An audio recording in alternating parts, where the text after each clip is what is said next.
ఓంకార మంత్ర సంయుక్తం నిత్యం ధ్యాయం యోగినః కామదం మోక్షదం తస్మై ఓంకారాయ నమో నమః. నమస్తే దేవదేవీశ, నమస్తే పరమేశ్వర, నమస్తే వృషభారూఢ నకారాయ నమో నమః.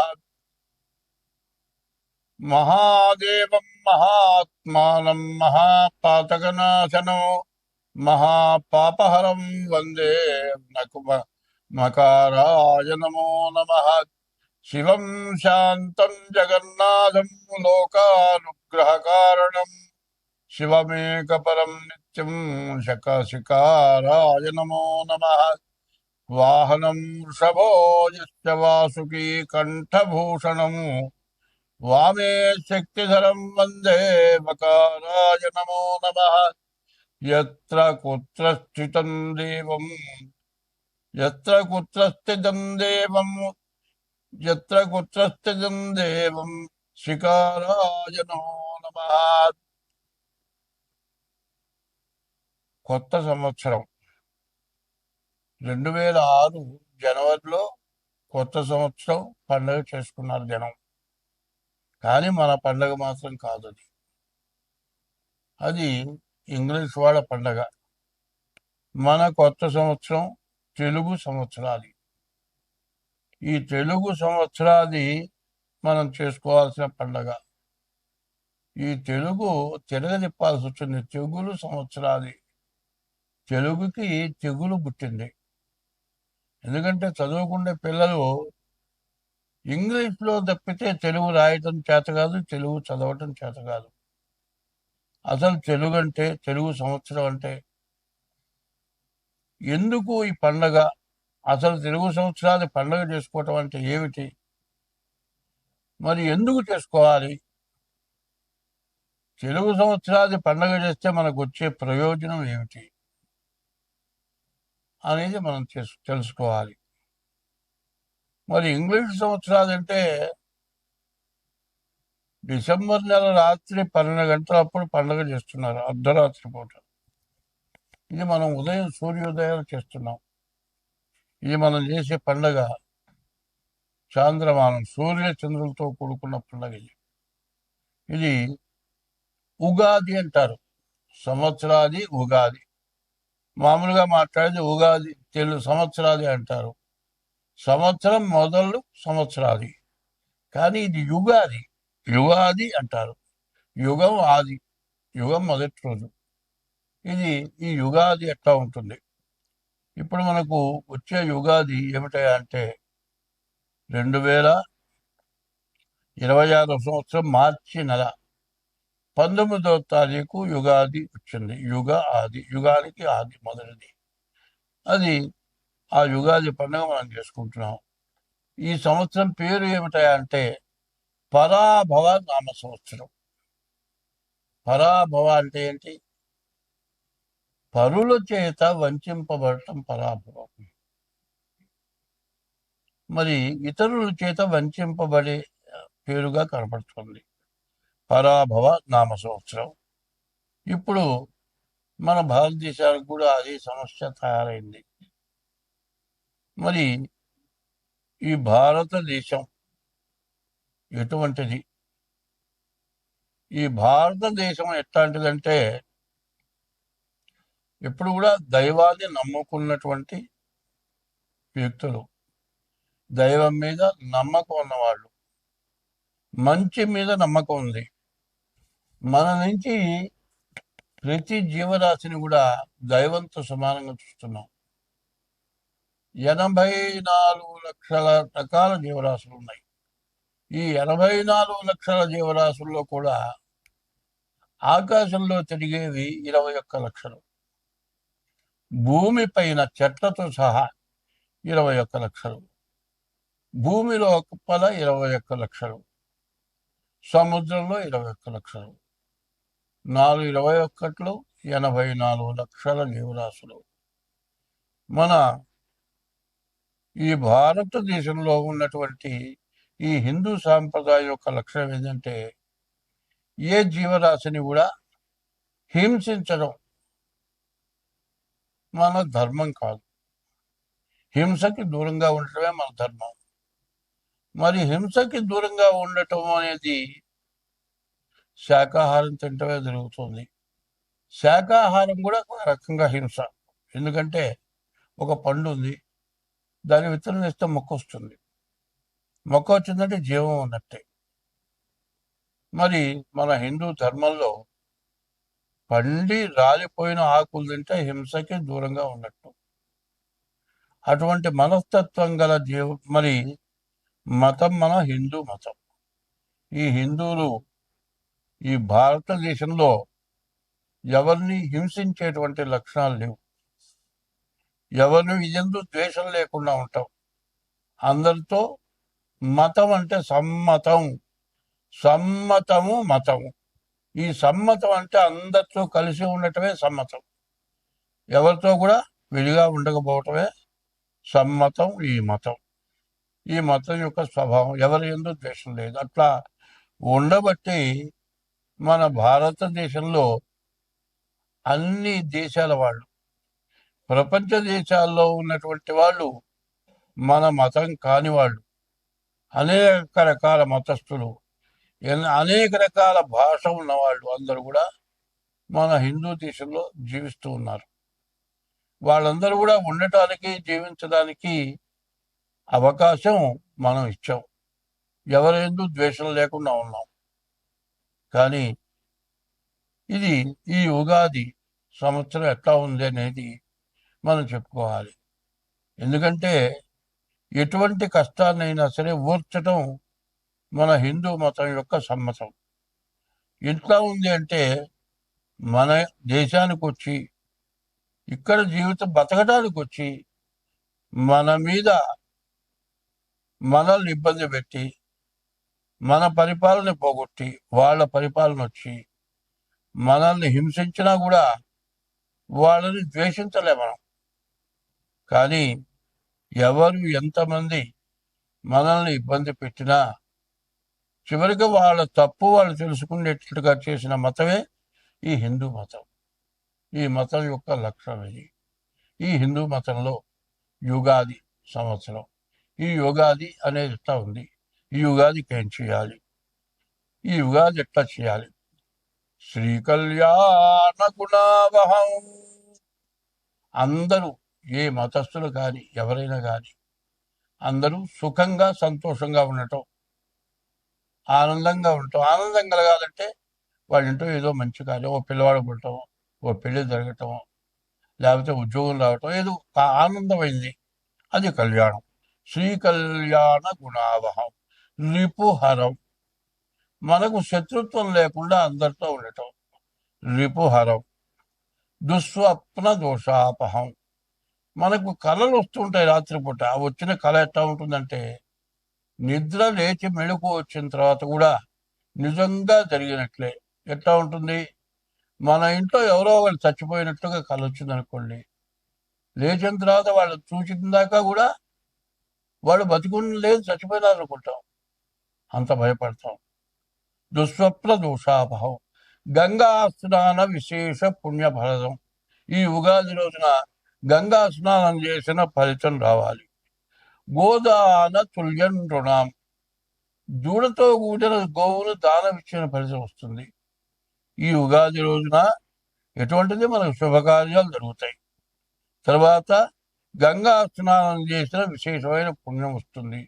గోవుని దానం చేసిన ఫలితం వస్తుంది. ఆయుష్ పెరుగుతుంది. ఆయుర్వృద్ధికరం, శుభకరం. మంచి సంతానం కలుగుతారు. సంతాన సంపత్ప్రదం. నానా శాస్త్ర సుసాధనం. అనేక శాస్త్రాలు ఉన్నాయి. ఏ ఒక్క శాస్త్రం పూర్తిగా చదవటం కూడా చాలా కష్టం.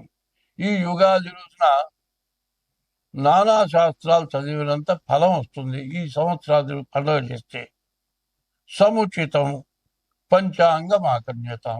ఈ పంచాంగం వింటే ఇవన్నీ వస్తాయి. ఈ పంచాంగం ఎట్లా ఉంటుంది? మరి తిథి, వారం, నక్షత్రం, యోగం, కరణం, ఈ 5 కలిసి పంచాంగం. ఈ పంచాంగ శ్రవణం ఈ సంవత్సరాది పండుగ రోజున మనం చేస్తున్నాం. ఈ సంవత్సరాది పండుగ ఎందుకు చేస్తున్నాము అనేది ఇట్లా చేసినట్లయితే మనకు ఏ గ్రహ దోషాలు ఉన్నా కూడా ఈ దోషాలన్నీ మనకు పోతాయి. అయితే ఈ పండుగ రోజు మన ఇష్ట దైవాన్ని పూజిస్తున్నాం. పూజించి వేప పూతతోటి ప్రసాదం చేస్తున్నాం. ఈ వేప పూత తీసుకొచ్చి వేప పూత, మామిడికాయ, మరి చింతపండు రసం లేకపోతే తేనె, మరి మామిడికాయ మరి మామిడికాయ వేప పూత, చింతపండు, తేనె, బెల్లం, ఇవన్నీ కూడా 5 రకాలు.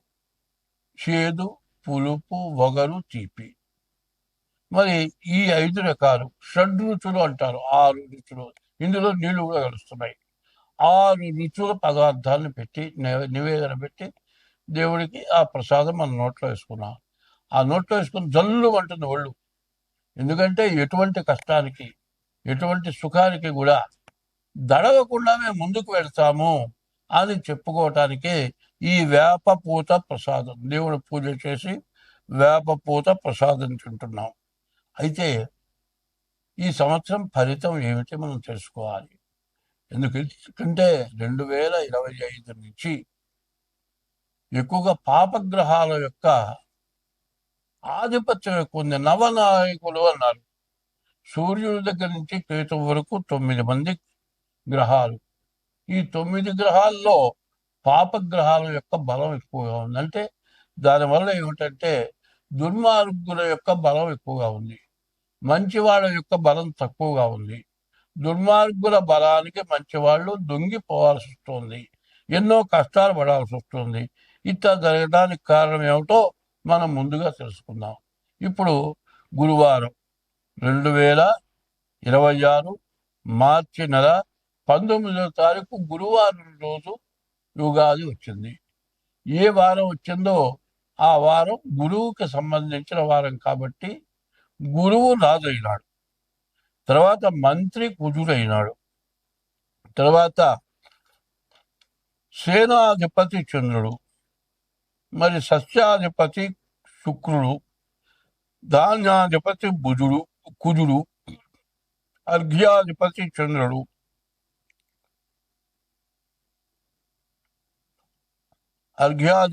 చంద్రుడు, ఇట్లా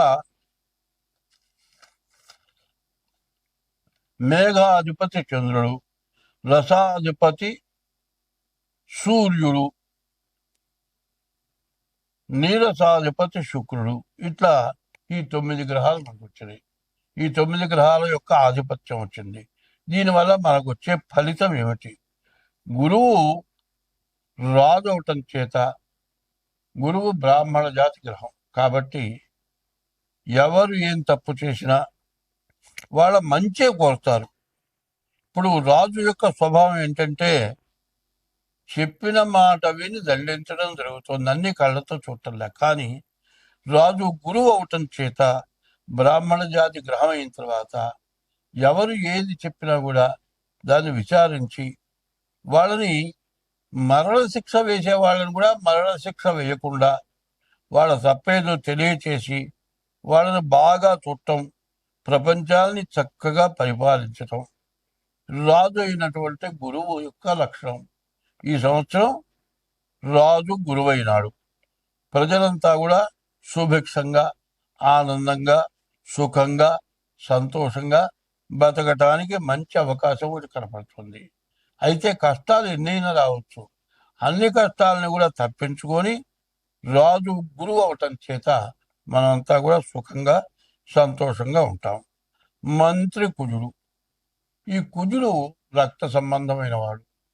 దీనివల్ల ఈ మంత్రి కుజుడైతే కలహాలు, తగాదాలు, యుద్ధాలు, అగ్ని భయం, దొంగల భయం, వర్షాలు మధ్య మధ్యగా కురుస్తాయి, ధాన్యాదులు అన్ని కూడా ప్రతివి కూడా ధరలు పెరుగుతాయి, లోహాలు కూడా ధరలు పెరుగుతాయి. మరి ప్రతి వస్తువులు కూడా ధరలు పెరగటం ఇదొక పద్ధతి మంత్రి వల్ల వస్తుంది. తర్వాత మూడవ వాళ్ళు ఎవరు? చంద్రుడు. ఈ చంద్రుడికి దాదాపు 3 ఆధిపత్యాలు వచ్చినాయి. ఈ చంద్రుడు కూడా బ్రాహ్మణ గ్రహం. మూడవ వాడు సేనాధిపతి చంద్రుడు. ఈ సేనాధిపతి చంద్రుడు అవటం చేత తెల్లటి ధాన్యాలన్నీ పండుతాయి. తెల్ల విటం అంటే ముందు బియ్యం బాగా పండుతాయి. అయితే బియ్యం బాగా మరి రేటు పెరుగుతుంది. మేషరాశి వాళ్ళకి ఆదాయం 11, ఖర్చు 5. మరి వృషభ రాశి వాళ్ళకి వచ్చేప్పటికల్లా ఆదాయం 5, ఖర్చు 14. మిథున రాశి వాళ్ళకి వచ్చేప్పటికల్లా 8 ఆదాయం, 11 ఖర్చు. కర్కాటక రాశి వాళ్ళకి వచ్చేప్పటికల్లా 2 ఆదాయం, 11 ఖర్చు. సింహరాశికి వచ్చేప్పటికల్లా 5 ఆదాయం, 5 ఖర్చు. కన్యారాశికి వచ్చేప్పటికల్లా 8 ఆదాయం, 11 ఖర్చు. తులారాశికి వచ్చేప్పటికల్లా 5 ఆదాయం, 14 ఖర్చు. వృశ్చిక రాశికి వచ్చేప్పటికి 11 ఆదాయం, 5 ఖర్చు. ధనస్సు రాశికి వచ్చేప్పటికల్లా 14 ఆదాయం, 11 ఖర్చు. మరి కుంభరాశికి వచ్చేప్పటికల్లా 2 ఆదాయం, 8 ఖర్చు. మీన రాశికి వచ్చేప్పటికల్లా 14 ఆదాయం, 11 ఖర్చు. 2026 సంవత్సరం మరి చైత్ర మాసం నుంచి పాల్గొన మాసం వరకు అంటే 2026 మార్చి నుండి 2027 మార్చి వరకు ఇప్పుడు సంవత్సర ఫలితాలు చెప్పుకుంటున్నాం. ఈ సంవత్సర ఫలితాలు ఎట్లా ఉన్నాయో మనం చూసుకుందాం. ఈ రాశి వాళ్ళకి, ఈ మేషరాశి వాళ్ళకి ఏలినాటి శని అంటారు.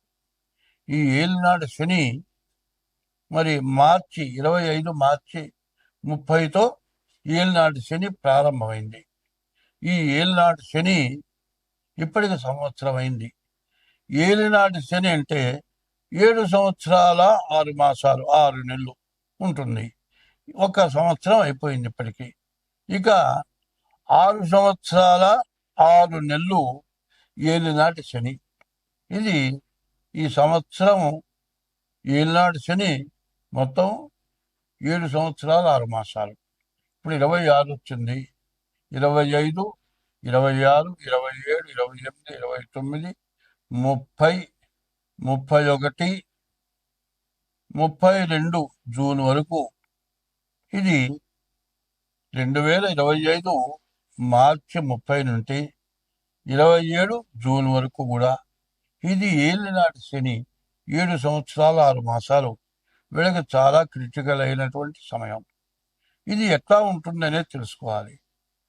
ఇప్పుడు ఉండే చోటు నుంచి ఉద్యోగం చేసే నుంచి ఉద్యోగం పోవటం, ఉండే ఇల్లు కూడా అమ్ముకోను ఉన్న చోటు నుంచి మారిపోవటం, బ్రతుకుదెరు లేకపోవటం, ఇంట్లో కలహాలు రావటం, సంపాదించిన ఆస్తులు పోగొట్టుకోవటం, సమస్యలు గొడవలు రావటం, దెబ్బలు తగలటం, లేకపోతే ఆపరేషన్లు జరగటం, ఇట్లాంటి సమస్యలన్నీ కూడా ఈ ఏలినాటి శనిలో ఉంటాయి. కాబట్టి ఈ ఏలినాటి శని వాళ్ళు చాలా జాగ్రత్త వహించాలి. ఈ ఏలినాటి శనికి వచ్చేప్పటికల్లా రాహుకేతువుల మధ్యలో గ్రహాలు పడ్డాయి. ఈ రాహుకేతువుల మధ్యలో గ్రహాలు పడటం మరి కాలసర్పదోషం అంటారు. కుజ దోషం ఉంది. కాలసర్పదోషం, కుజ దోషం కూడా ఉంది ఈ రాశి వాళ్ళకి. ఇది ఏలినాటి శని యొక్క ప్రభావం. అయితే ఇది మాత్రం సంవత్సరం కాదు, ఇంకా 6 సంవత్సరాల 6 నెలలు ఈ చెప్పింది మొత్తం ఉంటుంది. కాబట్టి రాశి వాళ్ళు ఏం చేయాలి? పుట్టిన తారీఖు, నెల, సంవత్సరం దాని ద్వారా మీ జాతకం చూసుకొని మీకు ఏ గ్రహాల దోషాలు ఉన్నాయి, ఏం చేయాలనేది నిర్ణయం తీసుకొని తగిన శాంతి చేయించుకోవడం మీకు చాలా అవసరం. అయితే మరి ఈ మార్చి నెలలో రవి, కుజుడు, బుధుడు, రాహువు ఈ 4 గ్రహాలు పూర్తిగా బాగున్నాయి. కానీ వీటన్నిటిని మించిన వాడు శని. శని పూర్తిగా ఇబ్బందికరంగా ఉన్నాడు. కాబట్టి మరి చదువుకునే వాళ్ళకి చదువు బాగా సాగుతుంది. మరి కుజుడు వల్ల భూమికి సంబంధించిన వ్యవసాయదారులకి, డాక్టర్లకి వాళ్ళకి బాగుంటుంది. రవి, బుధులు ఇద్దరు కూడా కలిసి ఉండటం చేత ఆల్రౌండ్ అన్ని వ్యాపారాలు బాగుంటాయి. ఈ రాహుకేతువుల మధ్య గ్రహాలు పట్టడం, శని బాగుండకపోవటం, ఈ రాశి వాళ్ళకి చెప్పటానికి వీలు లేనటువంటి కష్టాలు ఎక్కువగా ఉంటాయి. కాబట్టి ఇట్లా చెబుతున్నాను. సంవత్సరాది పండుగ రోజు మాకు శుభం చెప్పకుండా అశుభం చెబుతున్నారు, కష్టాలు బాధలను చెబుతున్నారని ఆలోచన చేయకూడదు. ఏమిటంటే మనకు ఉన్నటువంటి ఇబ్బంది టైంలో ఎట్లా నడుచుకోవాలో తెలుసుకుంటే ఈ బాధలన్నీ కూడా తొలగిపోతాయి. ఈ రాశి వాళ్ళు ఏం చేయాలి? ఇష్ట దైవాన్ని పూజించాలి. తల్లిదండ్రులను ఎప్పుడు కూడా సుఖపెట్టాలి. బాగా ఇబ్బంది లేకుండా వాళ్ళు సంతోషంగా ఉండేట్టుగా వాళ్ళ ఇంట్లో పెట్టుకొని పోషించాలి. భార్యని ఎప్పుడు ఇబ్బంది పెట్టకూడదు. ఇవి ముందు పాటించాల్సినవి. 2, ప్రతిరోజు కూడా శివాలయానికి వెళ్ళి శివాలయంలో 11 ప్రదక్షిణాలు చేయటం, ప్రతి సోమవారం ఈశ్వరాభిషేకం చేయించుకోవటం, ప్రతి శనివారం శనికి అభిషేకం చేయించుకోవటం, శనికి 19,000 జపం చేయించి నల్ల నువ్వులు దానం ఇవ్వటం. ఇది కాకుండా బియ్యపు రవ్వ, పంచదార పుట్టల దగ్గర వేయటం. ఇట్లా చేస్తే చాలా వరకు బాధలు పోతాయి. ఈ బాధల్ని తప్పించుకోవాలంటే ఇవి చేయటమే కాకుండా మనుషులు ఎప్పుడు కూడా తప్పుడు పని చేయకుండా చేయడం మంచిది. ఇట్లా ఉంటే మీకు అన్ని విధాలు బాగుంటుంది.